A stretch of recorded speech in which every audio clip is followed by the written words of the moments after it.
We looked at different short films that related to the theme of depression and drama.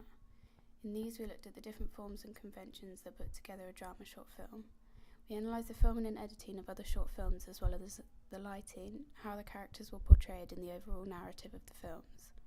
Although we stuck to the codes and conventions quite a bit throughout our short film, there were a few instances where we challenged them. Our short film mirrored a visual suicide note. There were a few shots where our actor looked directly at the camera as if she was reaching out to the audience. This challenged the conventions, as actors aren't seen to interact with the camera during a short film. Although we did use the high and low angle shots as well as close-ups that are common in short films to show the emotion that the actors are experiencing, the main short film that we looked at was Alarm Clock. The lighting and colour correction in this short film was dark and black and white. We also used this in our short film as it mirrored the girl's emotions and her outlook on life. The black and white showed how Effie saw life and the struggles that she entailed. We also used typical props that you would find in a drama genre film. We used drugs, alcohol and a knife to mirror the girl's depression and how she tries to cure it. These props are common in drama short films as they create suspense and add the gritty edge needed for the films. In Alarm Clock, there is a use of scissors and the tissue that are placed next to the alarm clock each morning to show how the actor is coping with her suffering. This is the sort of effect that we are trying to achieve in our short film, although ours wasn't as hard-hitting, as we spaced out the props throughout the film so we could get hit with the hard-hitting effect at more than one point. My ancillary texts include a film post and a magazine review. My magazine review is inspired by Empire Film. I based it on this magazine because I like the formal tone that the magazine has. It educates you on the media, which is the same effect that we wanted our short film to have. We wanted to educate the audience on depression and how to help sufferers. I used a black and white image as well as plain colours that were also in my short film. The only colours that are present are the orange that is in all of the articles in Empire magazine. For my film poster, I wanted to keep it simple but still effective. I also used a black and white image. The close-up of Effie smoking with an emotionless look on her face indicates the genre of the film. I made the image a lot contrastier and added a black edge to it. This mirrors the enclosure that Effie feels.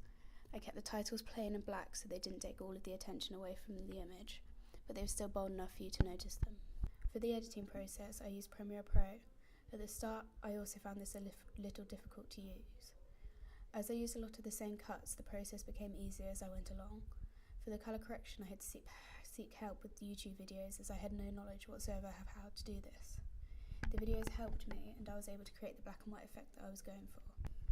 For creating my magazine review, I used InDesign. I'd never used this before either, so I started out with no clue how to use it.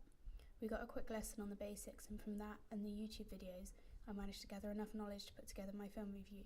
This was by far the hardest software that I used. It was very tricky trying to work out what all the different elements were and how to work them.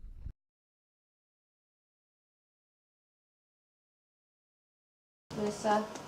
I think the voiceover bit worked really well over the whole thing. I think that's like a really good way to go.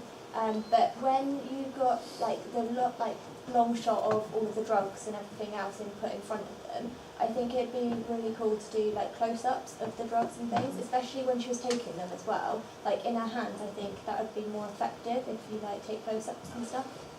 Stylish and well scripted. Nice approach having it narrated, so like speaking over it. I thought there was like a really important undertone that is not seen by many others. So like depression and all that kind of stuff. You know, just with that. Friends with the camera, and I quite like that because it's almost like she's talking to somebody.